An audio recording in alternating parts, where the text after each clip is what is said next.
so I am co-chairing the annual campaign this year with Bill Finley, who was with us in spirit.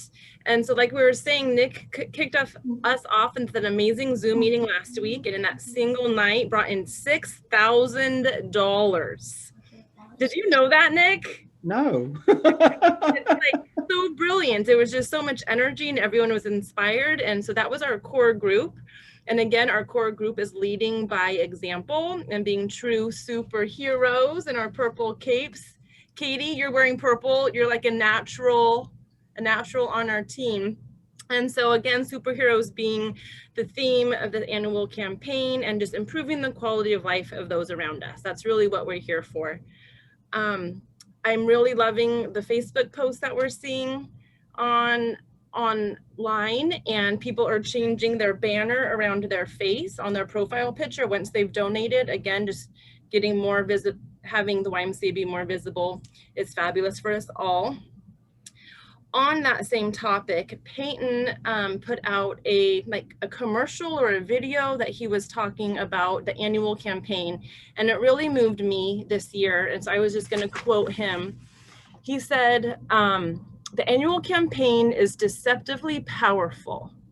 It's actually an adult leadership program where caring adult role models get together. They gather resources from their friends and neighbors and make sure the YMCA can continue on its mission to ensure that nobody, no child, no family is turned away based on their ability to pay. I had the pleasure of meeting Peyton this morning for the first time at the YMCA, which was so fun. And I told him how impactful that statement was. I've been a Y member for over a decade and have been involved in the annual campaign for half of that time. And I was really moved by that. I never realized this is the big picture. The big picture of the annual campaign is to connect each other with each other and talk about how amazing the YMCA, because this is how it continues. This is why it's been around for 120 years. This is why we have all of the amazing things that it has. So that really has projected me and given me a lot of energy through this week. Tonight, we get to talk about a really amazing program, Big Brothers Big Sisters. I want to learn more about it.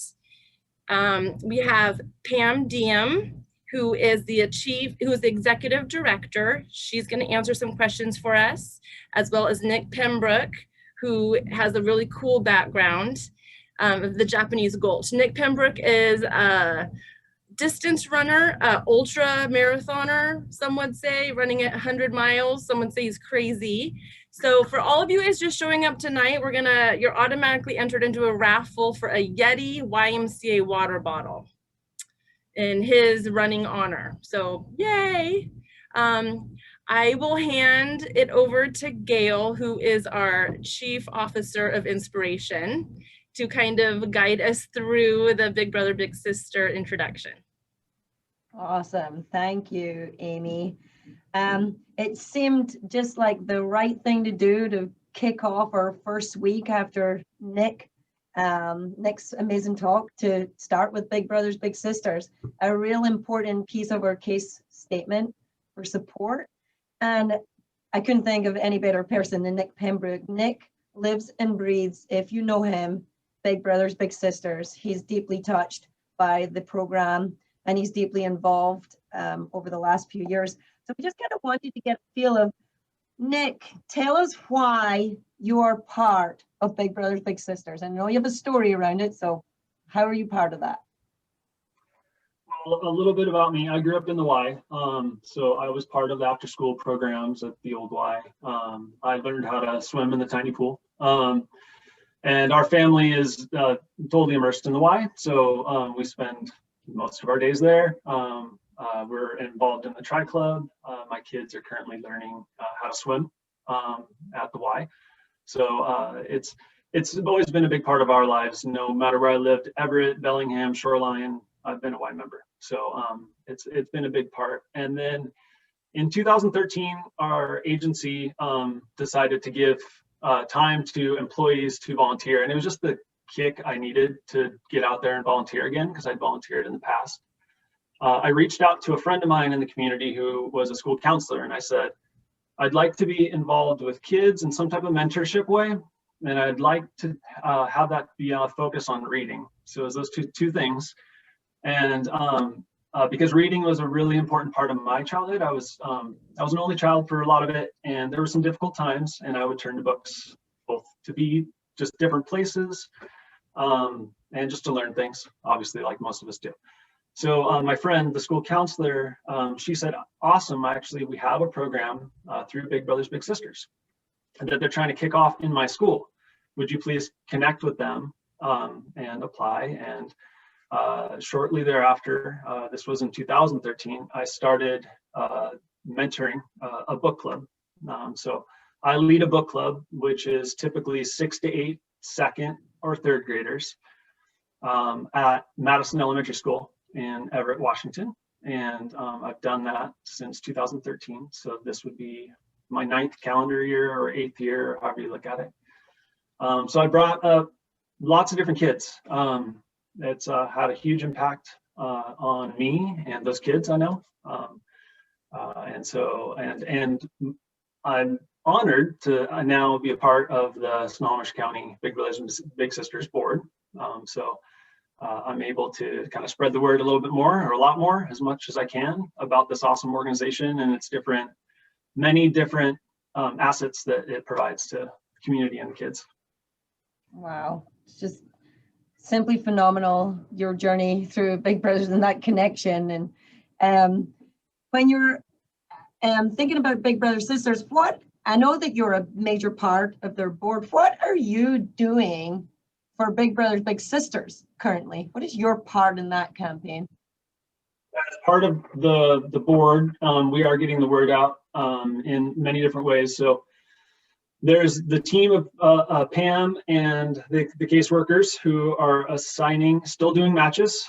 Pam can touch on that more, but I've seen it as an example is that they're still doing matches right now, even though we're in a virtual environment. Those who are able to mask up and feeling comfortable doing so are meeting out in the community. There's programs that they have going on to match adults with high school students through Mentor U that has plans for virtual. And then there's also the book club that I'm currently obviously on hold with school not being in session, but I do hope to be back in that. For my own self, we've had our own unique and interesting ways of trying to raise funds by putting ourselves through pain and trial. My 9-year-old daughter is super excited. It was her idea to help put up a mile for every $10 we received this month. So that's quickly growing, and we're trying to push that as much as possible.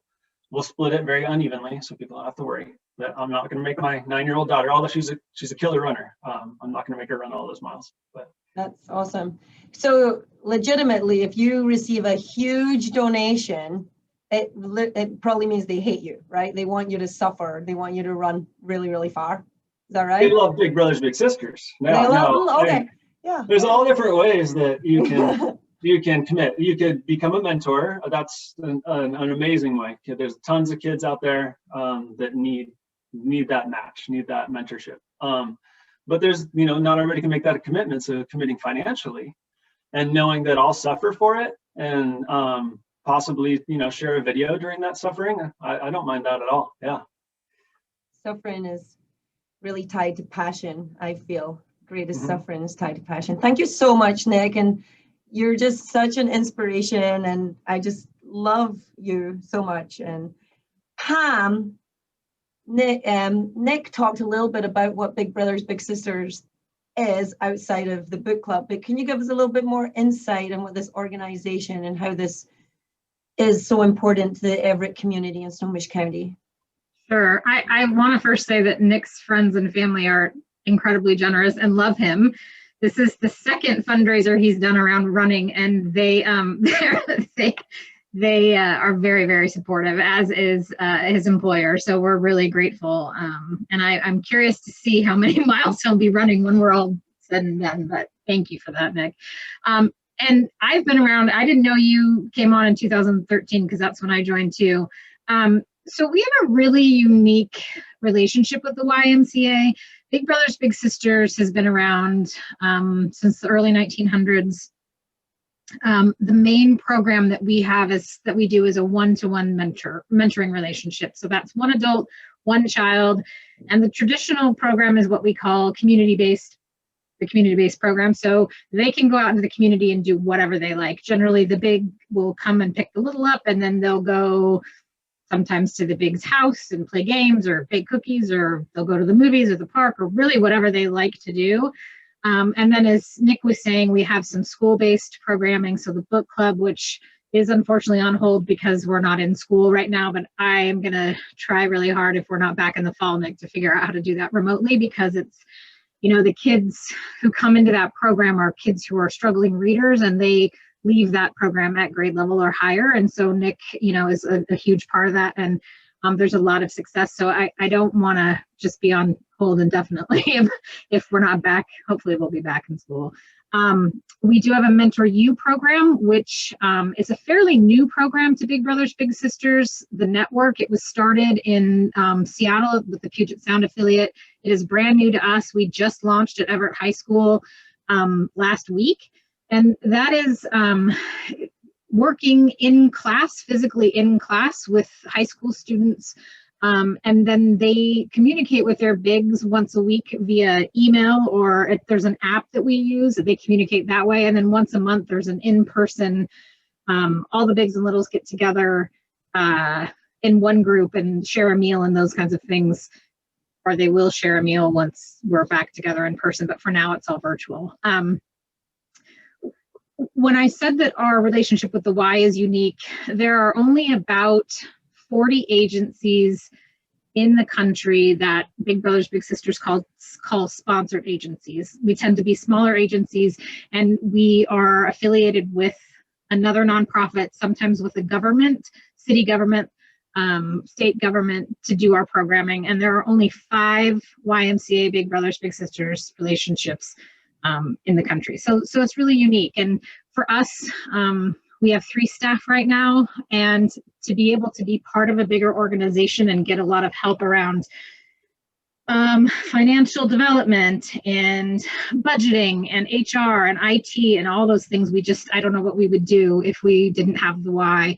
Not to mention the fact that being in the Y now, having a physical presence, is huge. Just in the couple of months that we were open, when we moved in December, the amount of traffic that we had coming by, the Y staff did a fantastic job on their tours. They would stop, sometimes they'd pop in, but they'd always stop and talk about us. And people will tell us that the #1 reason that they come and volunteer or they think about doing it is because they heard it from someone. So word of mouth, even though we're a national known brand, word of mouth is still a huge, huge thing for us. And so to have that physical presence and to have people be able to just walk by and see us or hear about us is huge.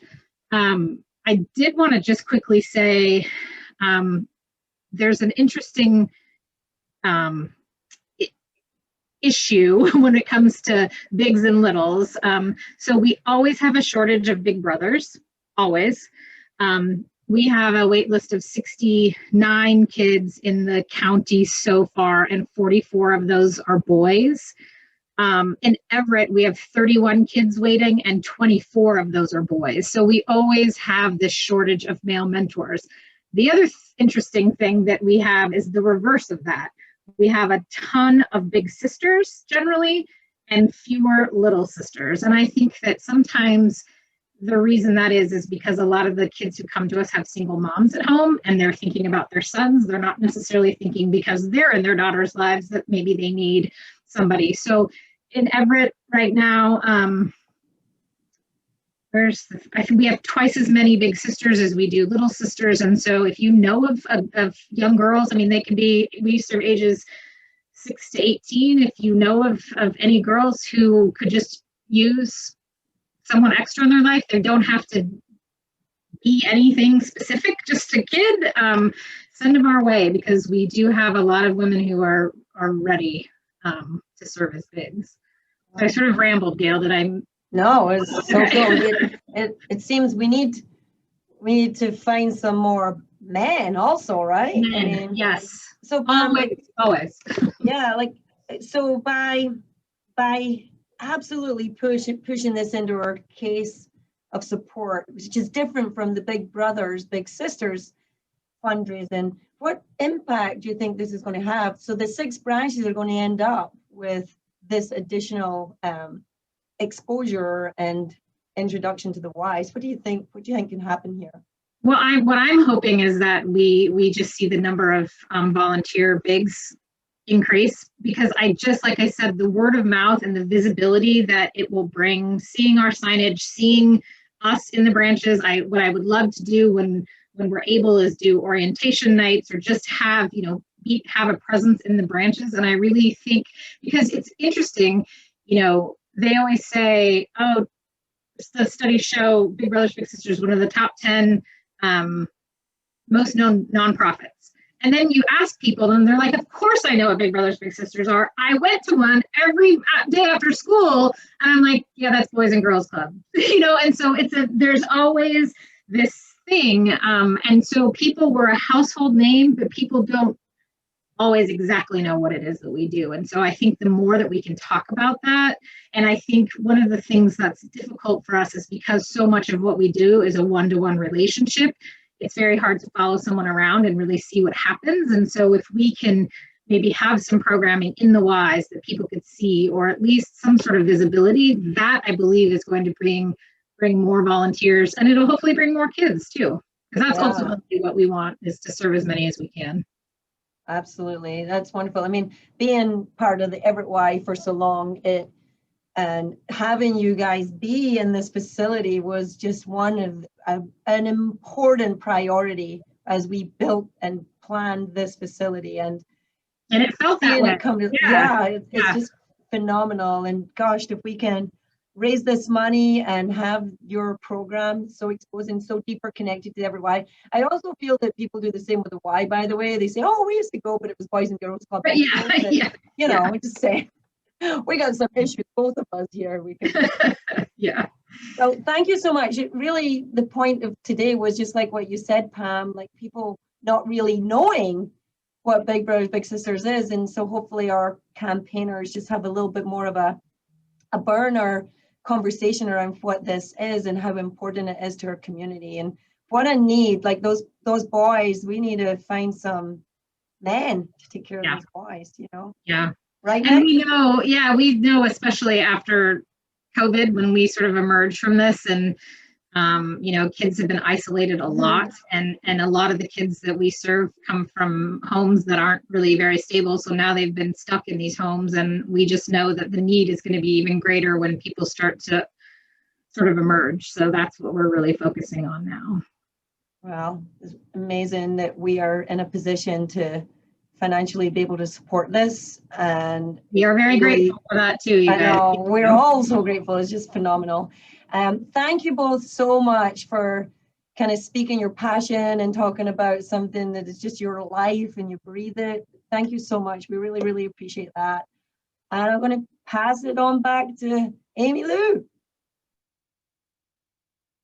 Got it. I am you. Yes. Thank you so much. Learned so much. Also, so Megan, where are we at with our fundraising dollars? That's going to support the Y, the youth, the Big Brothers, Big Sisters.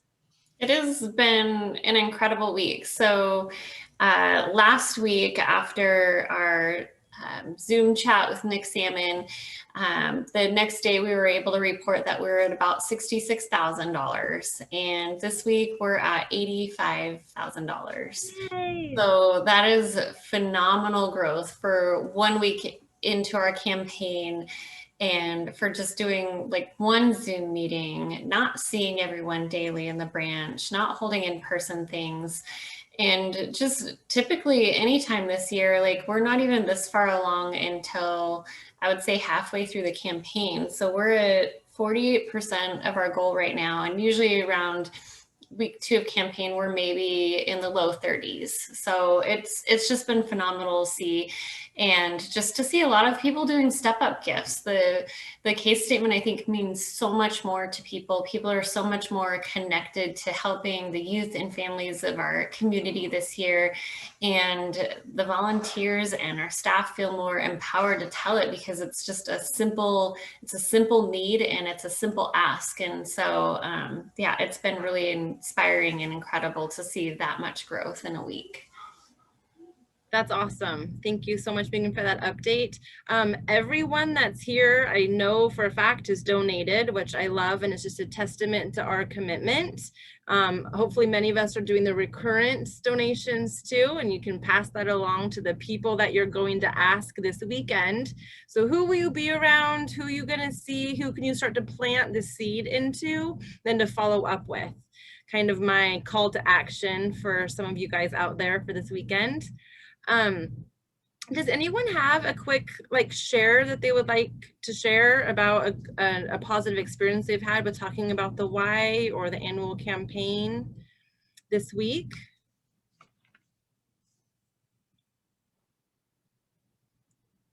Nick Salmon?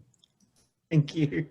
I'm so used to doing the Toastmasters where it's all very formal and you raise your hand and things like that. So. This is the fun. Yeah, but you drink it out of a mug so they can't tell it's alcohol. It's just a little tip. The most positive thing to me was I was talking to someone this week and they were like, well, the YMCA is just a gym, isn't it? And the real interesting thing was, it was like, no, it does all this stuff in the community, stuff that I'm still learning off the basis of this campaign. So I think a bit like the Big Brothers Big Sisters story, the people have so many assumptions about what things are and what they actually do versus the kind of integral part of the community, the why is. So I was promised a donation. I still need to follow up. I'm following up tomorrow to find out if it actually happened yet or not. But yeah, just really getting the word out there and educating people on everything the why does, rather than it just being a gym. Exactly. And that coming back to Peyton's words too, like it's just an opportunity to talk about the why. And he's like, oh gosh, they're full of philanthropy. Like that's more than just the blah, blah, blah LA Fitness, right? Like come be a part of this culture that has big brothers, big sisters in the same building. Like you can't beat that, right? Yeah, that's great. I don't like putting people on the spot because I know I hate it. I want to ask Katie, like, would you be willing to share? So Katie is our most amazing member services staff, and she has been engaging people daily. Like every day I come in, she's like, I already made 5 asks, and then all of a sudden I start seeing these online donations come through, and it's like, Katie from the front desk asked me, when it says, you know, who asked you. And so I would just love for you to share your approach, because you're relatively new to what the campaign means and everything, and I think people benefit just from hearing how you go about doing it. Thanks, Megan, appreciate that. So in all honesty, I think that for sure this year the youth plug has been a huge push for people. And I will admit, most of the people that I have asked are the people that come in at 5:15 and 6 and all of that for swim time. So their kids are kind of grown up, they're gone. But being able to plug and say, hey, that everything we're doing is to bring youth programs and to bring kids, you know, and everyone's super supportive. You know, oh yeah, if my grandkids lived here, I would love for them to be able to come to the Y, or I grew up in the Y and I would love to support, you know, I did, like Nick said, did swim lessons and did things like that. And they've just been really supportive. And like today, one of the members that comes every day, she had a huge plumbing problem, but had already promised that she would give us money, and felt awful that she could only give half of what she wanted to give, but she still gave half on a fixed income with like thousands of dollars looking down for plumbing issues. But she's like, you know what, the kids are the next generation. And, you know, coming in and seeing kids in swim lessons and seeing all of these activities that you're trying to do, like just super touches their hearts. And, you know, it's not me. I mean, I'm thankful for the people that are putting my name, but I really think that it's just the positive attitude. And I also think that it's the way that we have come off as a why in this entire COVID situation. I mean, these are the people that are very dedicated and, you know, come in every day and are just so thankful that we're open and we're safe and we're following all the guidelines and we're doing everything correctly. So then we're asking them for a little bit of extra help and they're fine with giving that to us. And it's just, I mean, I haven't had a person say no yet. I mean, I don't know if they've all donated, but they've all taken the flyer. They've all said, I will, you know, we'll look into it. We'll see where our budget allows. And, you know, it's not my smile because nobody can see my smile. So I don't know. But Katie, like huge kudos to you for you to say, because it's our why that made people feel safe and welcome. Katie, you are the why. You are the face of the front. They're coming there to see you because you know they're going to be welcomed by you and feel safe and good. So you have done that. They feel radiate. So Well, thank you. I appreciate it. 100%. Yeah. Okay, I did it. I finally cried. Oh, okay. Good. Now what? Now that Amy's cried, now what? Well, the party's always over when Amy cries, so, you know. So there's a party coming up, Kendall's Fund Run. Kendall, we are able to do a virtual / live running event. It's been going on for a decade, Gail. How many years has Kendall been doing this? 20. Oh, a couple decades. So this is going to come up Saturday, February 27th, 8 to 2. You can do it virtually or meet at the Machias Trailhead. Nick and Nick, you guys going to show up and run? Yes. See everyone on the trail. Kelly, Heather, everyone can show up for this for sure, one way or another. Is it time for the raffle? I think so. Let's see who we got here. Nick Salmon. Perfect. What did I win? I can't remember. A YMCA Yeti. Oh, awesome. Thank you. You could use that at Toastmasters. Yeah, Kelly Shepherd is drinking out of one right now. Kelly, hold it up and show them. That's where she's got her secret skill very nice. sauce in. Awesome. Thank you. Yeah, that's amazing. What a group, what an amazing team to have here tonight. Nick, Pembroke, thank you for your time. Pam, amazing. Thank you for informing us, sharing your guys' passion. Katie, you are the why, man. Don't say blah, blah, blah. It's not me. It's all you. Yeah, and this is a great team, right? So we have our Facebook page to keep checking in with. Nick Salmon is coming back next week, this same time, 5 p.m. Should we invite Pam and Nick Pembroke to it? Yes, come and learn. So, yeah, I'm intrigued. Yeah, now you're intrigued. Yeah, so Nick Salmon wrote a book called How to Unscramble Your Life. So he is that expert of taking really big concepts and breaking them down to pieces and into habits. So he's going to give us some more tips on how to make 176K all day obtainable. Give it back. To everyone. Take it from them and give it to take it from the bigs and give it to the littles, right? Cool. All right. Keep asking. People won't say yes or no if you don't ask them, right? Cool. That's all I've got. Thank you for your time. Cheers. Yeah, cheers. Thanks, everybody. Everybody, good night. Bye, everyone. Bye. Bye, Heather.